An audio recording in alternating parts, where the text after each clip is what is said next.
Vamos entonces, hermanos, a compartir este tema. Y antes de comenzar a dividir el texto bíblico, recuerden que estamos en Primera de Juan, capítulo 4, versículo 7 al 21. Es interesante, amados hermanos, que recordemos que en el sermón pasado Pablo oró por los filipenses para que el amor de Dios creciera en ellos más y más. Amén. Amén. En el día de hoy, en este texto, nosotros vamos a considerar algunas razones las cuales Juan nos habla que nos van a ayudar a entender por qué nosotros debemos amar. ¿Por qué nosotros debemos amar?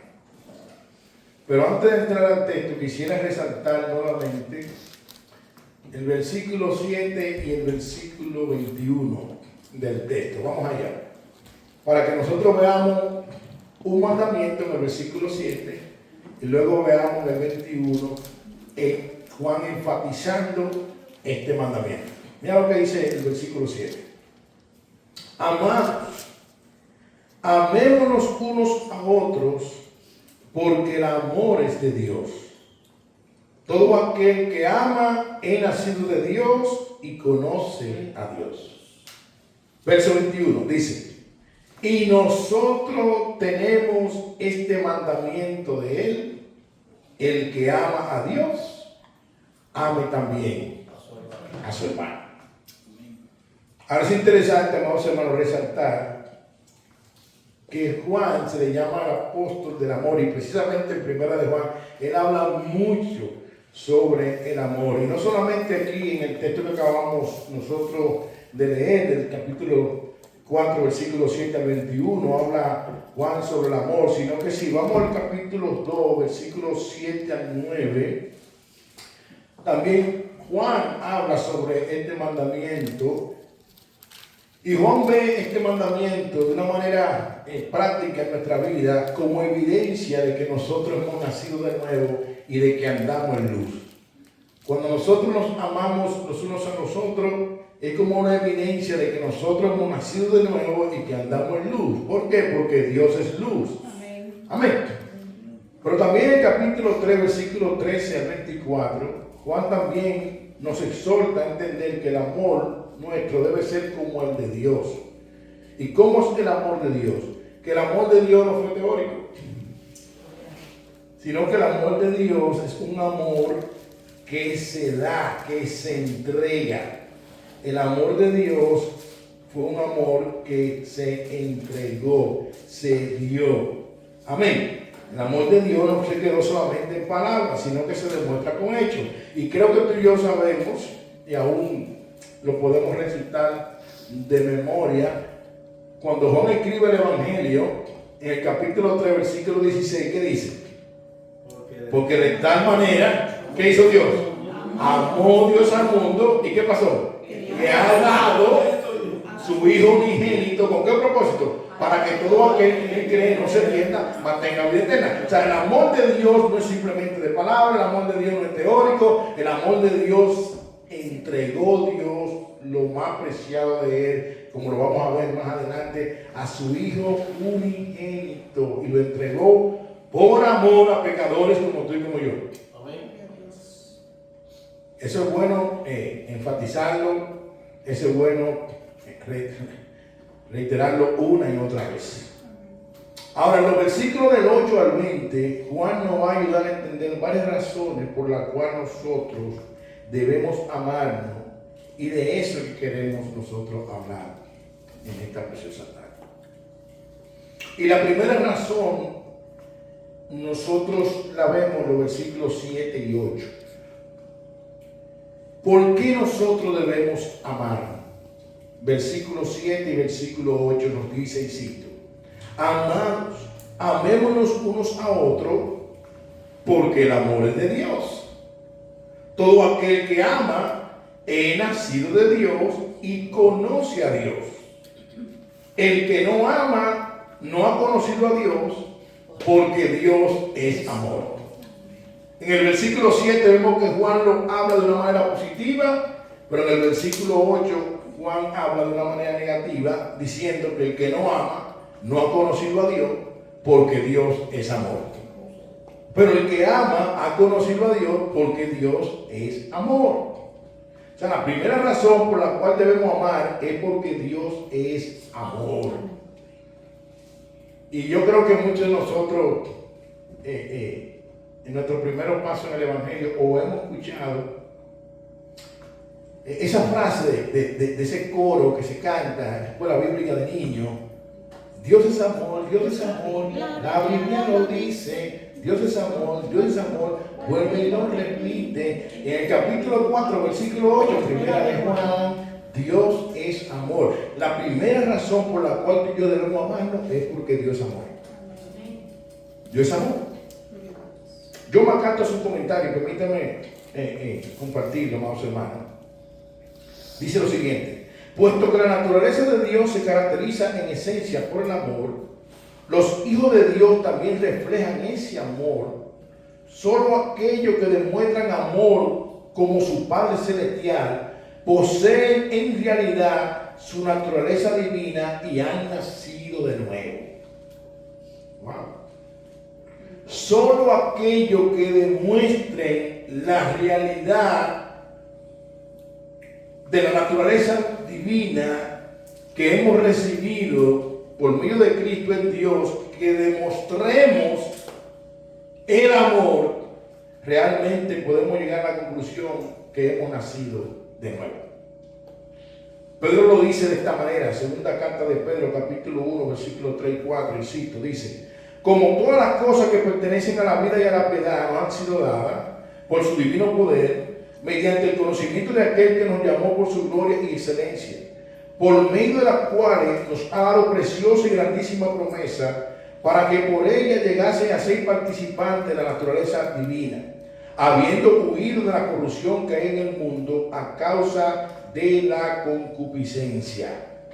Amados hermanos, una vez tú y yo vinimos a Cristo, tú y yo, Dios nos ha regalado todo lo que concierne a la vida y a la piedad, nos ha sido dado por su divino poder.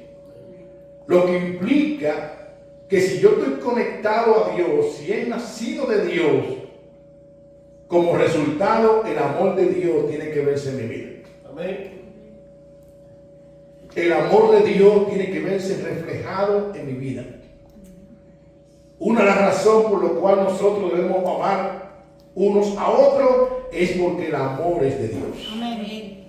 El amor es de Dios.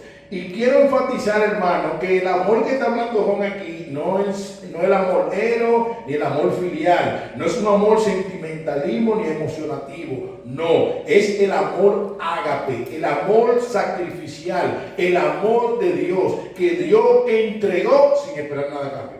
Amén. La primera razón por la cual tú y yo debemos de amarnos es porque Dios es amor. Ahora, la segunda razón por la cual debemos amar es porque Dios nos amó. Versículo 9 al 12 dice: en esto se mostró el amor de Dios para con nosotros, en que Dios envió a su Hijo unigénito al mundo para que vivamos por Él. En esto consiste el amor, no en que nosotros hayamos amado a Dios, sino que Él nos amó a nosotros y envió a su Hijo en propiciación por nuestros pecados. Amados, si Dios nos ha amado así, debemos también nosotros amarnos los unos a los otros. Amén. Nadie ha visto jamás a Dios.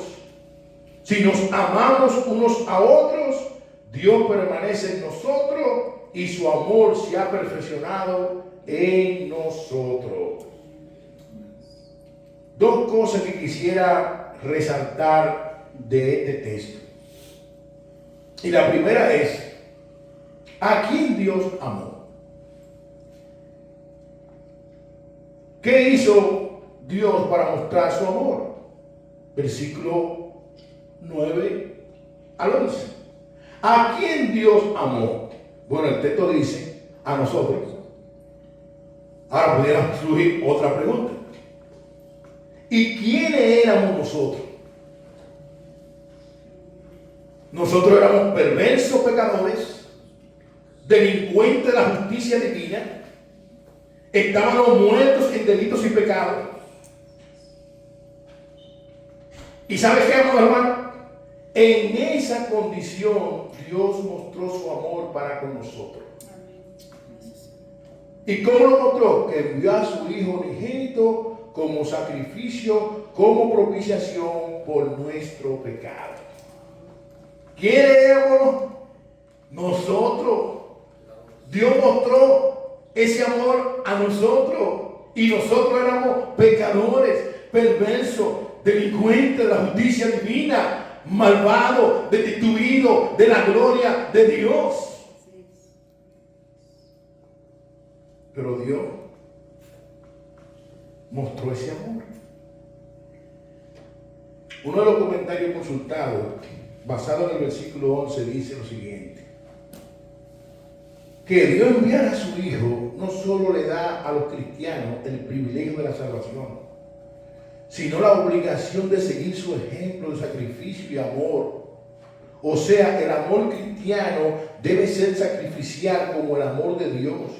Un amor ágape, no un mero sentimentalismo, sino uno que se da sacrificialmente. Fin de la cita. Wow. ¿Qué dice el versículo 11? Queridos amigos, ya que Dios nos amó tanto, sin duda nosotros también debemos amarnos unos a otros. Amén. Estoy leyendo la versión de otra versión viviente. Pero si leemos la Reina Valera, dice: amado, si Dios nos ha amado así, ¿cómo? Cuando estábamos muertos en delitos y pecados, cuando éramos reos de la justicia divina, cuando éramos pecadores impedernidos. Si Dios nos ha amado así, debemos también nosotros amarnos unos a otros. Amén. Ahora es bueno resaltar, amados hermanos, que en los versículos 1 al 6 de este capítulo 4, Juan está confrontando una filosofía gnóstica que se había metido dentro de la iglesia y está confrontando la herejía que decía que Jesucristo no había venido en carne. Yo no estoy diciendo que amemos la mentira y que amemos el error. No. Juan ahora está dirigiendo a hermanos que han confesado a Cristo y le está diciendo a esos hermanos: mira cómo Dios nos amó, cuál era tu condición antes de Dios amarte, y Dios te amó. Ahora, en esa condición que tú estabas, Dios mostró su amor para contigo. ¿Y sabe cómo lo mostró? Que entregó a su Hijo como propiciación, como ofrenda, como sacrificio para el perdón de tu pecado. Si Dios nos ha amado así, en esa condición que tú lo que merecías, y yo también, el justo juicio de Dios, tú y yo estamos llamados a amarlo. Ahora, eso es si nosotros, y creo que sí, hemos recibido todo lo que concierne a la vida de la piedad por medio de Cristo. Si Dios nos ha amado así, tú y yo estamos llamados entonces a amarnos los unos a los otros. Gloria a Dios. Amén.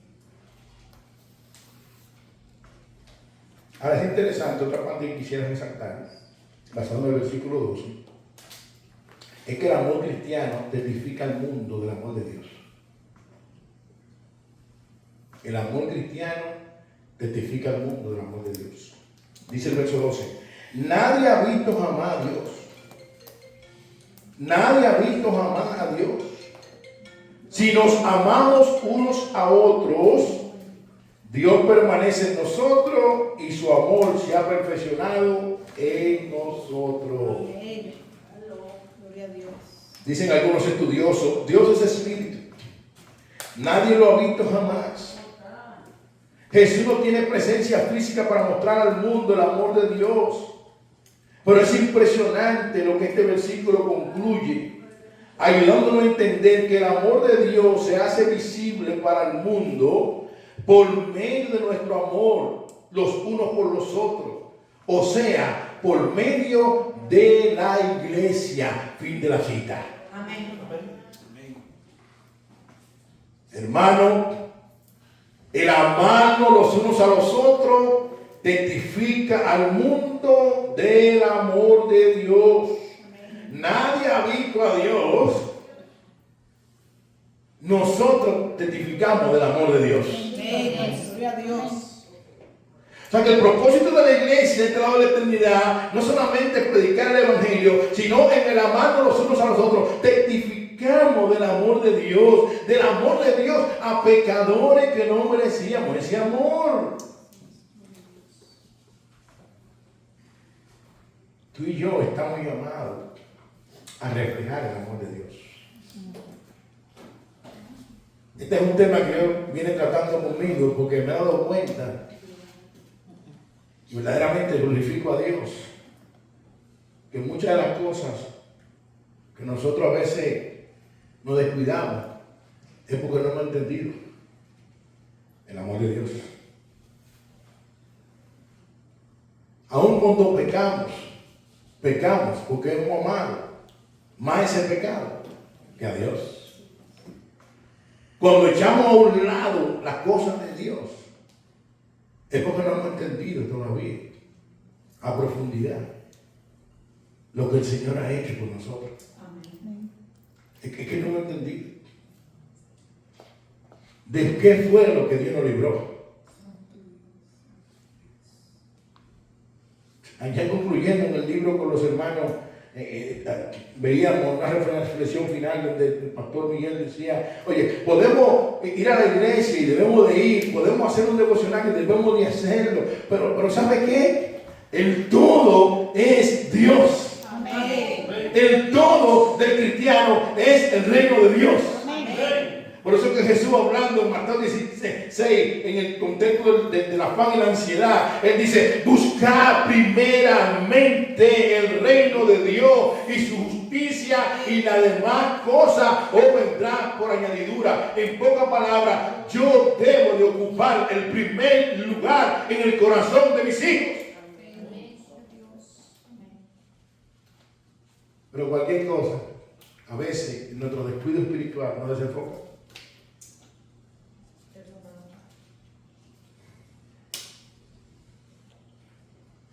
La falta de perdón es porque nosotros no hemos entendido el amor de Dios. Cuando estamos luchando por perdonar a otros. Hermano, si Dios nos amó así a nosotros, ¿cómo estábamos nosotros? Estábamos fritos, no teníamos esperanza. Y Dios envió a su Hijo, al unigénito, lo más preciado de Él, a clavarse en una cruz por ti y por mí. ¿Sabe por qué? Por amor. Si Dios lo amó así, debemos de amarnos los unos a los otros. El amor testifica del amor de Dios al mundo. Tercera razón, el amor muestra que permanecemos en Dios y Dios en nosotros. Versículos 13 al 16 dice, en esto conocemos que permanecemos en Él y Él en nosotros, en que nos ha dado de su Espíritu. Y nosotros hemos visto y testificamos que el Padre ha enviado al Hijo, al Salvador del mundo. Todo aquel que confiese que Jesús es el Hijo de Dios, Dios permanece en Él y Él en Dios. Y nosotros hemos conocido y creído el amor que Dios tiene para con nosotros. Dios es amor. El que permanece en amor, permanece en Dios y Dios en Él. ¿El que permanece qué? En amor. Permanece en Dios y Dios en Él. En el capítulo 3, como dije en la introducción, miren lo que dicen los versículos 23 y 24. Como Juan, aquí en el 4 está enfatizando lo que él había dicho en el capítulo 3, versículo 23 y 24, dice y cito, y este es su mandamiento. ¿Cuál, Juan? Que creamos en el nombre de su Hijo Jesucristo. ¿Y qué más, Juan? Y nos amemos unos a otros como nos los ha, ¿cómo? Mandado. ¿Cómo es? No, que si yo quiero, que si a mí me parece. No. Que nos amemos unos a otros como Él nos ha mandado. Y el que guarda sus mandamientos permanece en Dios y Dios en él. Y en esto sabemos que Él permanece en nosotros por el Espíritu que nos ha dado. Amén. Wow. Varios comentaristas consultados, basados en el versículo 13, comentan lo siguiente. ¿Cómo el Espíritu Santo da testimonio de esta unión? ¿Cómo es esto que Dios permanece en nosotros, nosotros en Él? ¿Y cómo es esto? Por el Espíritu que nos ha dado. Bueno, Romanos capítulo 5, versículo 5, dice lo siguiente. Y la esperanza no avergüenza, porque el amor de Dios ha sido derramado en nuestros corazones por el Espíritu Santo que nos fue dado. Hermano, no tenemos excusa para no amar. El creyente ha recibido esta gracia de parte de Dios por medio del Espíritu Santo. El amor de Dios ha sido derramado en vuestros corazones. Romanos 8:16 dice: el Espíritu mismo da testimonio a nuestro espíritu de que somos hijos de Dios. ¿Cuál Espíritu? El Espíritu Santo. Esos son testimonios internos que el Espíritu Santo opera en los hijos de Dios, que nos da testimonio a nuestro espíritu de que somos hijos de Dios. Pero también es un testimonio externo que el Espíritu Santo hace, y como Gálatas 5:22. Mas el fruto del Espíritu es amor, gozo, paz, paciencia, benignidad, bondad, fe, mansedumbre, dominio propio, etcétera, etcétera. Pero fíjense que de algo, de esta lista, ¿con qué empieza? Con el amor. Hermano, el amor cristiano se ve. Amén. Amén. Por tu fruto lo conoceréis. Mas el fruto es del Espíritu es amor, gozo, paz, paciencia, benignidad, bondad, fe, templanza, dominio propio. Mas el fruto del Espíritu es amor. ¿Y qué nos dice Juan? Que Dios es amor. Ahora, esta unión de permanencia también tiene un fundamento, y es la obra redentora de Cristo. La obra redentora de Cristo, testificada por el Espíritu Santo. Mira lo que dice Romanos capítulo 5, voy a citarlo nuevamente, versículos 5 al 8, dice y cito: y la esperanza no me avergüenza, porque el amor de Dios ha sido derramado en nuestros corazones por el Espíritu Santo que nos fue dado.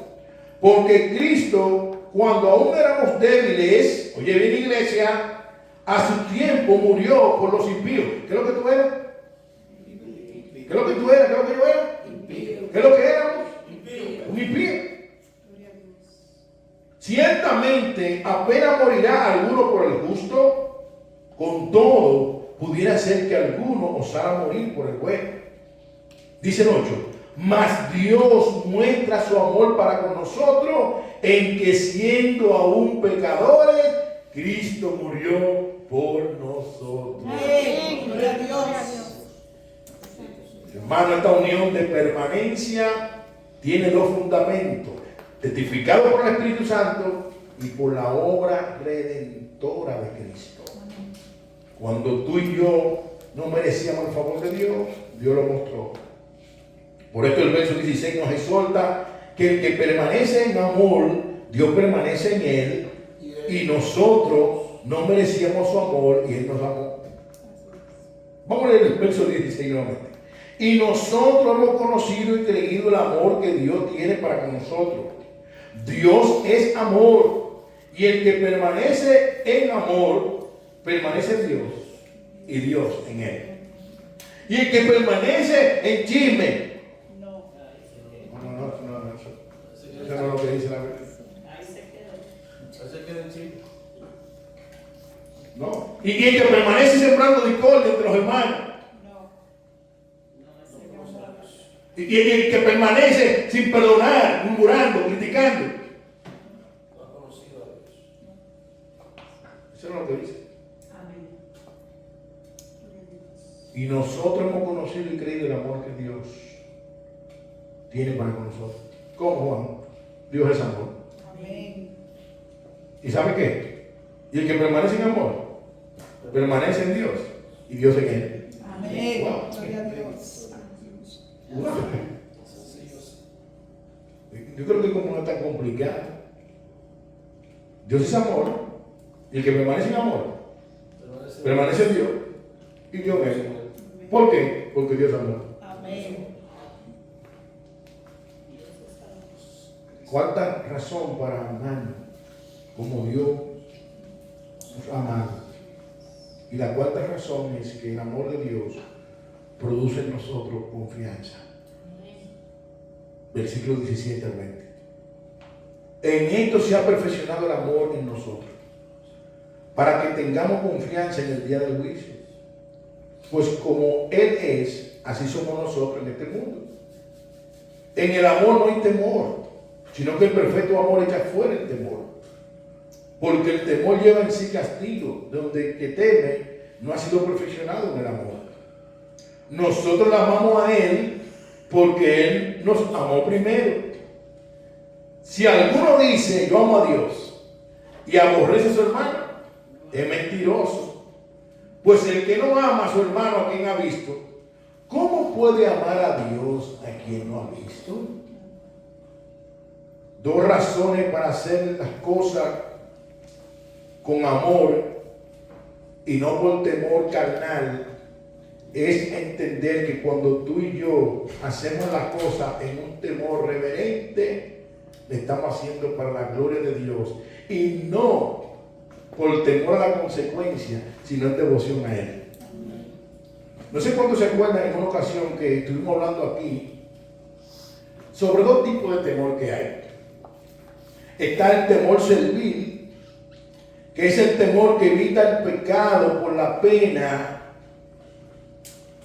o por la consecuencia que puede producir ese pecado o el castigo. Es como aquellos que sabemos que el límite de velocidad a 95 a 65 por hora, y lo hablamos aquí, pero andamos a 90, pero ve un policía y bajamos el límite.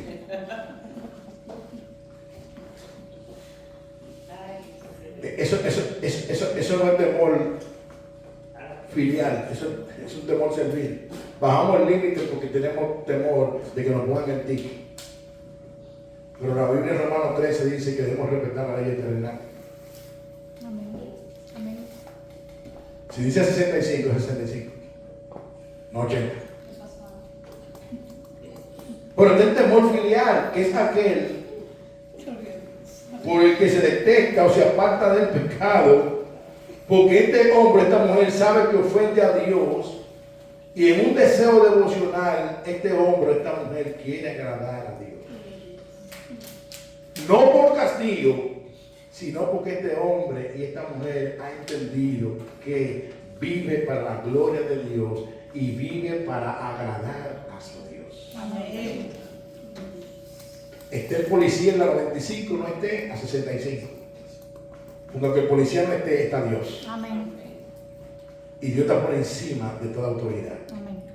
Él es la autoridad del creyente. Bendito Dios. ¿Me está siguiendo la idea?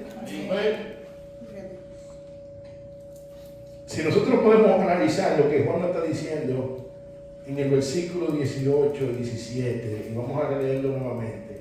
En esto se ha perfeccionado el amor en nosotros para que tengamos confianza en el día del juicio. Pues como Él es, así somos nosotros en este mundo.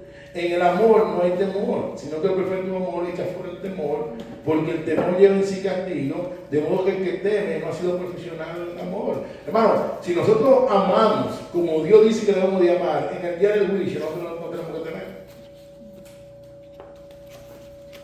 No, porque Dios nos dice que amemos de una manera ágape, como Él ha amado. Y si nosotros lo hacemos devocionalmente, como Él lo ha hecho, que nadie obligó a Dios.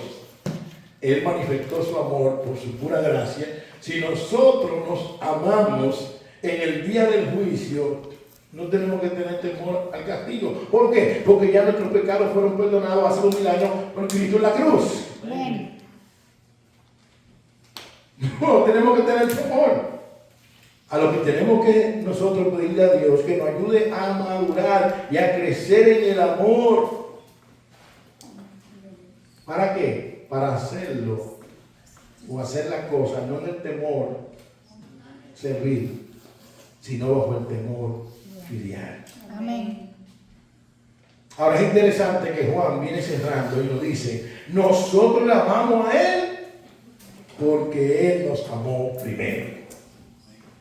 Amamos porque Él nos amó primero.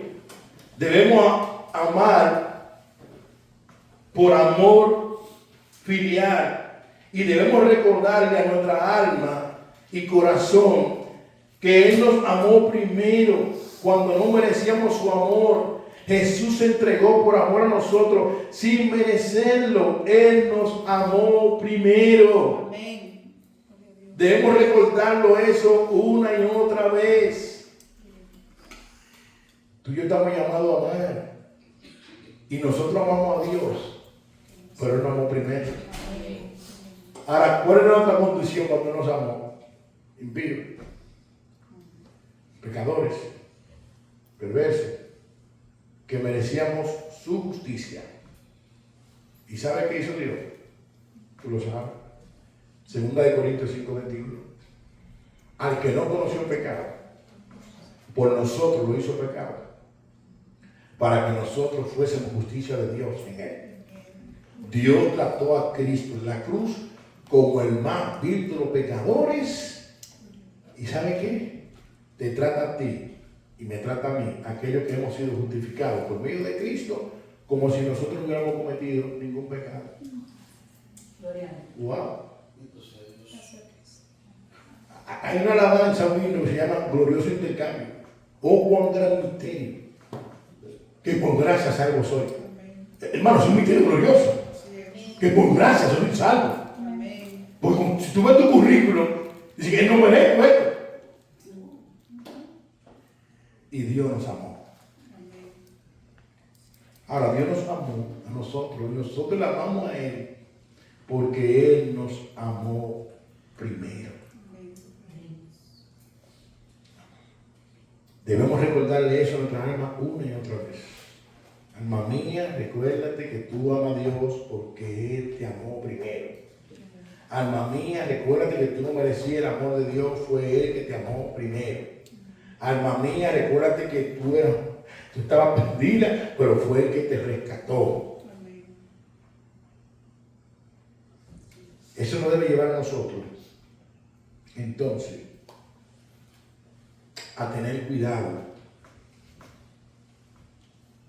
con el autoengaño. ¿Cómo así? Versículo 20. Si alguno dice yo amo a Dios y aborrece a su hermano, es un mentiroso. Wow. Si alguno dice yo amo a Dios y aborrece a su hermano, es un mentiroso. Debemos examinar nuestro corazón, ya que en la medida que vamos creciendo en el Señor, el amor tiene que irse perfeccionando, creciendo en amor. Es que yo no la soporto. Alguien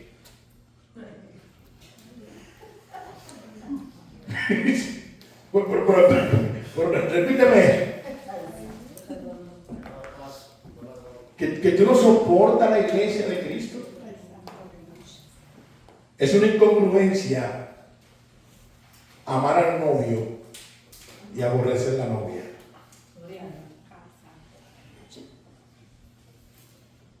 ¿Me está escuchando, iglesia? Amén. Es una incongruencia amar al novio y aborrecer a la novia.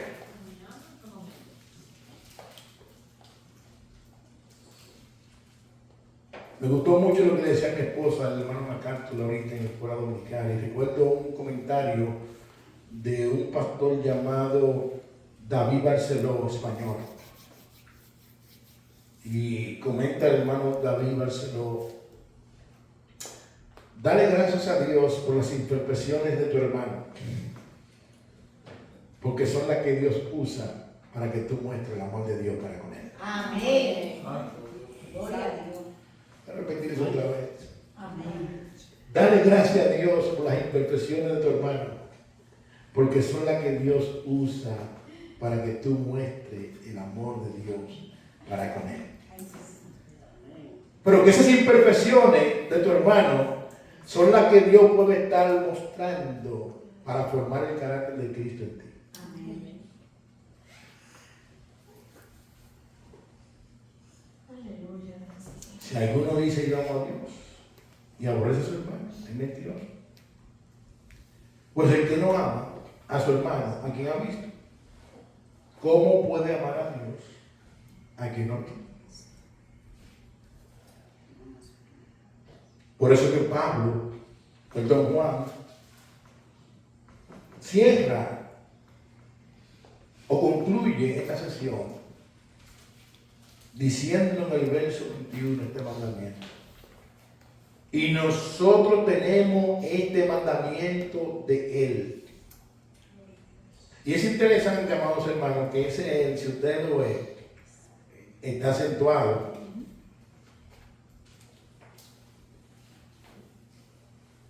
¿Tiene un acento o no? Sí. Nosotros tenemos este mandamiento de Él. ¿Y quién es Él? Dios. ¿Y qué somos nosotros de Dios? Sus hijos. ¿Y cuál es el mandamiento, Juan, que tenemos de Dios? Dice el 21, que el que ama a Dios, ame también a sus hermanos. Amén. Wow. ¿Cuál es el mandamiento, Reinaldo? ¿Sabe qué? Que tú tienes que amarme. Y yo tengo que amarte. Porque si yo digo que amo a Dios, la Biblia dice que eso tiene que traer como resultado amar a aquellos que son de Dios. Amén. Si yo digo que amo a Dios, eso tiene que traer como resultado amar a aquellos que son de Dios, amar a aquellos que la sangre de Cristo limpió, amar a aquellos que Cristo viene a buscar, amar a aquellos que todavía no son un producto terminado y que Dios está trabajando con ellos, amar a aquellos que Dios por su gracia me ha dado como hermano y como hermana, amarlo como Dios lo amó. Ayúdanos, Padre. Gloria a Dios. Aleluya. Bendito Dios. Gloria a Dios. Y nosotros tenemos este mandamiento de Él. El que ama a Dios, ame también a su hermano. Mira cómo el hermano es. No, porque el hermano de gasoil, ámalo. Ámalo. Es que él es difícil, ámalo. Con su dificultad. Porque todavía no somos productos terminados. Amén. Todos tenemos un punto de equilibrio. Pero la buena noticia, y lo dije en la escuela bíblica, y lo reitero otra vez, que Dios, en su infinito amor, no nos va a dejar como Él nos trajo.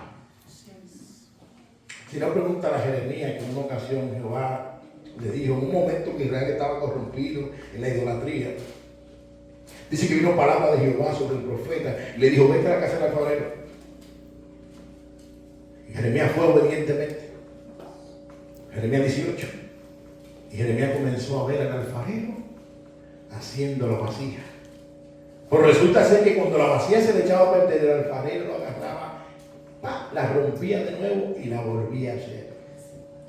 Y vino palabra de Jehová sobre el profeta, diciendo, ¿acaso, oh casa de Israel, no son ustedes en mis manos como la masa en barro del alfarero? Hermano, yo no sé cuántas veces Dios me ha roto, pero yo le doy gracias a Dios cada vez que me rompe. Gloria a Dios. Porque cada vez que me rompe, ¿sabe qué quiere Él? Hacerme una mejor vasija. Amén. Hermanos, que en esta preciosa tarde de una manera de aplicación voy a repetir nuevamente. Recuerda que no somos productos terminados. Ten paciencia con tu hermano, que es posible que sea la lija que Dios está usando para que ejercite el amor.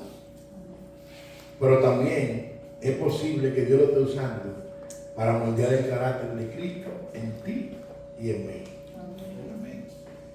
Que el amor reine en medio nuestro. Y no un mero sentimentalismo, sino el amor que enseña 1 Corintios 13. Y permítame leer ese texto. En un contexto que todos sabemos que había división, que había inmoralidad, una iglesia que los dones del Espíritu abundaban, en un contexto que había un tirijala. Mira lo que le dice el apóstol Pablo a los Corintios, hablando de la preeminencia del amor, de ese amor ágape, de ese amor que se da, de ese amor que se sacrifica, de ese amor que camina una milla más, de ese amor que está dispuesto a perdonar, a restaurar, a buscar la unidad, a buscar la reconciliación, a levantar al caído. Mira lo que el apóstol Pablo dice: si yo hablase en lengua humana y angélica y no tengo amor, vengo a ser como un metal que resuena o címbalo que retiñe. Y si tuviese profecía y entendiese todos los misterios y toda la ciencia, y si tuviese toda la fe, de tal manera que trasladase los montes y no tengo amor, nada soy. Y si repartiese todos mis bienes para dar de comer a los pobres, y si entregase mi cuerpo para ser quemado y no tengo amor, de nada me sirve. El amor es sufrido, es benigno, el amor no tiene envidia, el amor no es jactancioso, no se envanece, no hace nada indebido, no busca lo suyo, no se irrita, no guarda rencor, no se goza de la injusticia, mas se goza de la verdad. Todo lo sufre, todo lo cree, todo lo espera, todo lo soporta. El amor nunca deja de ser, pero las profecías se acabarán y se serán la lengua y la ciencia. ¿Sabe qué? Dice el 13: y ahora permanece la fe, la esperanza y el amor. Estos tres, pero el mayor de ellos es el amor.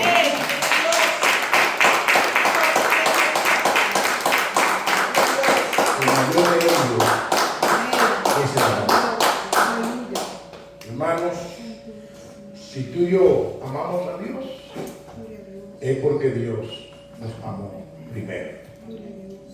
Dice el versículo 11: si Dios nos ha amado así, que entregó su Hijo para morir por nosotros, Dios espera ahora que tú y yo nos amemos los unos a los otros. Repito otra vez, no un sentimentalismo, sino un amor sacrificial que se da por el otro. Que se da por el otro. Que se preocupa por el otro. No simplemente lo que tenemos como más afinidad, no, sino por el cuerpo de Cristo, por tus hermanos, por todo el mundo. A veces somos muy dados nada más como identificarnos con lo que se identifica conmigo. No, la Biblia no dice eso. La Biblia no enseña eso. No, al contrario, Santiago amonesta eso, que no sirvamos como favoritismo. Aunque yo sé que hay gracia, pero tengo que orar a Dios: Señor, ponme esa misma gracia para todos mis hermanos en Cristo. Amén. No para uno en específico, exclusivamente. Porque la iglesia es un cuerpo. Y el cuerpo tiene muchos miembros. Y tú y yo estamos llamados a amarnos los unos a los otros. ¿Quién? Todo. Hello. Todo. Porque Dios nos ha amado ¿a quién? A todos. Tenemos que mostrar el amor a todo el mundo de la misma manera que Dios nos ha mostrado el amor a nosotros. Vamos a orar. Padre, queremos